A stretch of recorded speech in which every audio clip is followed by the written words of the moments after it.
Now, I don't know about you, but some days it feels like the whole workday is just a long series of rings, dings, and pings, and it can feel impossible to get anything done.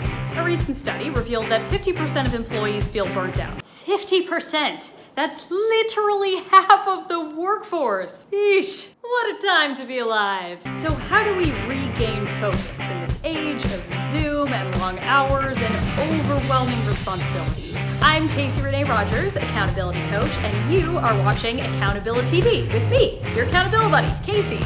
And today we're talking about productivity, and more importantly, productivity's biggest enemy, procrastination.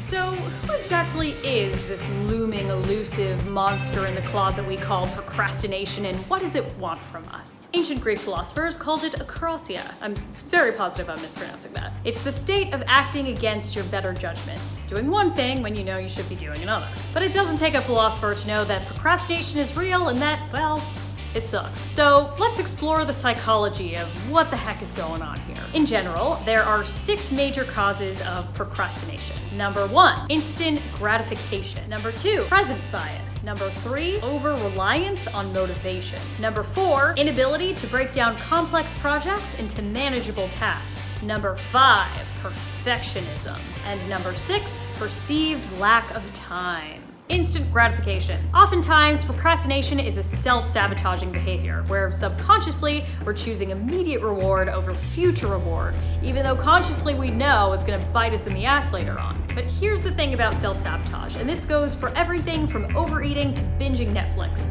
From the outside, these behaviors don't make a ton of logical sense, but the reason they exist is because they serve a purpose. Procrastination, in particular, makes us feel safe and happy and protected, even if the sentiment fades quickly and even if we have to pay a big price for it later on. We're immediate gratification creatures by nature with needy, insistent reward centers in our brain, and we derive an annoying amount of pleasure out of giving in to our lesser impulses. And our historically unprecedented access to technology only compounds the problem. The siren songs of social media and messaging platforms and internet rabbit holes all jockey for our attention and try and lure us away from our work. You know, come to think of it, where did that term rabbit hole even come from? I'm gonna look it up real quick.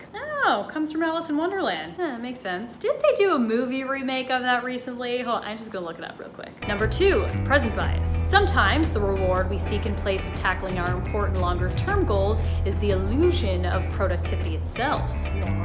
Counterintuitive though it may be, we often prefer the easy dopamine hit that comes from sending off 10 emails than the not as satisfying feeling that comes from making a teeny tiny dent in a very big project. This keeps us busy and it makes us feel productive, but it inhibits our ability to finish difficult projects and produce significant results long term. This tendency is related to what's called present bias, or the tendency to give stronger weight to more immediate payoffs than longer term goals. Procrastinators caught up in present bias, though busy, will struggle to complete larger projects and will put off their hardest work until the last minute. Number 3, over-reliance on motivation. To make matters worse, we as humans are really good at making excuses, the most persistent of which is, I don't really feel like doing this right now. I'm gonna do this later. We keep expecting ourselves to feel more motivated tomorrow, but of course that motivation rarely arrives on schedule. And this is because motivation is wildly unreliable. If you've ever hit the snooze button or slept through your morning workout, you'll know exactly what I mean. As humans, we're pretty terrible at effective forecasting, which is basically just predicting how we'll feel in the future. And motivation tends to be one of the biggest repeat offenders. Number 4, inability to break down complex projects into manageable tasks. Another reason procrastination happens is because we get overwhelmed by the enormity of the task and we just don't really know where to start. Let's say you're trying to start a blog, or ask for a raise, or lose weight. Sounds pretty daunting, no? These goals contain no information about how or when you're gonna do it, they just state that it's magically going to happen one day. Broad goals like these will often lead to stagnation and anxiety because they're unspecific, lack a predetermined time frame, and fail to define next steps. 5, Perfectionism. Perfectionism, at its heart, is a fear of failure. As a deadline draws closer, our internal pressure builds and our self-expectations soar, and suddenly we're too scared to proceed. Attempting to guard ourselves from failure, we avoid participating in the activity at hand in order to momentarily rid ourselves of the uncomfortable feeling that, oh, we're just not gonna do it well enough. You know, as a perfectionist, I don't love that the sun is like coming for my face right now in this video. I almost want to just pause this video and finish later. This is just making me sad. There's so much irony right now. No, not gonna do it. Procrastination. Difficult conversations and creative projects often fall into this category, as we fear our words will come out wrong or our work won't be good enough. Number 6, lack of urgency. Other times, larger, less urgent goals get punted because, well, life gets in the way. Sometimes the never-ending fires in your inbox simply crowd out that job application you keep meaning to get to. Or yes, you'd love to get to the gym and run all your errands, but suddenly your kid has a toothache and your dog just did his business in the middle of the kitchen. This type of procrastination is oftentimes the culprit for life's biggest, most high-stakes delays. Left unattended, your goals to improve your health, change careers, travel the world can easily turn into failing health, deferred dreams, and a sad subscription to National Geographic. Despite your best intentions, you are just never quite able to find the time. It's like the old saying goes, life is what happens when you're busy making other plans. Ugh, my arm hurts. I'm on the floor now. So how to overcome procrastination? The tricky thing about procrastination is that, destructive though it may be, it's usually a fairly legitimate response to the circumstances of the moment. After all, if we couldn't justify delaying, we wouldn't do it. But the fact remains, procrastination prevents progress. So how do we overcome it? Both in the moment and in the larger, more macro sense. How do we stay focused, undistracted, and productive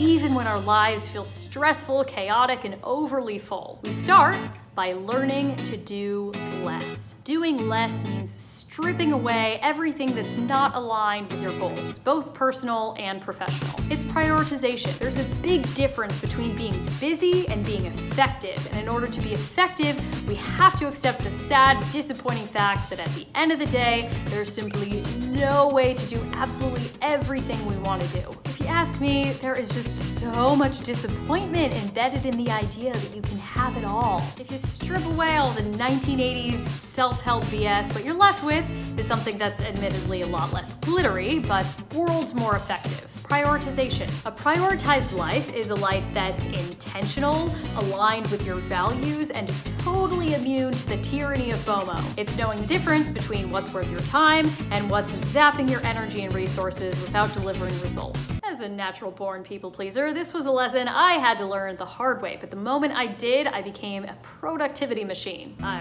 whittled out of coffee dates, bowed out of networking groups, and refused to spend time with energy vampires who are not worth the strain on my psyche. It is a lesson I will never stop learning, and a skill set I have to practice daily despite my lesser instincts trying to pull me away from prioritization and back into the stress-soaked depths of self-inflicted martyrdom. So, what does all of this mean practically? What does it take to prioritize one's life? The answer is simple. You're gonna have to make some trade-offs. What might you be willing to sacrifice in the name of attending to the most important aspects of your life? Trade-offs can be small, like forgoing a scroll on social media in order to meditate for 5 minutes every day. Or trade-offs can be big, like sacrificing your reputation as an always available top performer in order to spend more time with your family. Because here's the long and short of it. Time is your most valuable asset. It is the only asset you cannot get back. Money can be recouped, relationships can be mended, but time flies in one direction. This means you're gonna have to protect your time rigorously by prioritizing fearlessly. Like a mama lion protecting her lion babies, you're gonna have to stand tall, hiss away the time-sucking hyenas in your life, and stop throwing your time away to the projects and the people that do not deserve the most valuable asset you possess. Because if you ask me, happiness isn't about having it all. It's about having enough of what matters most to you.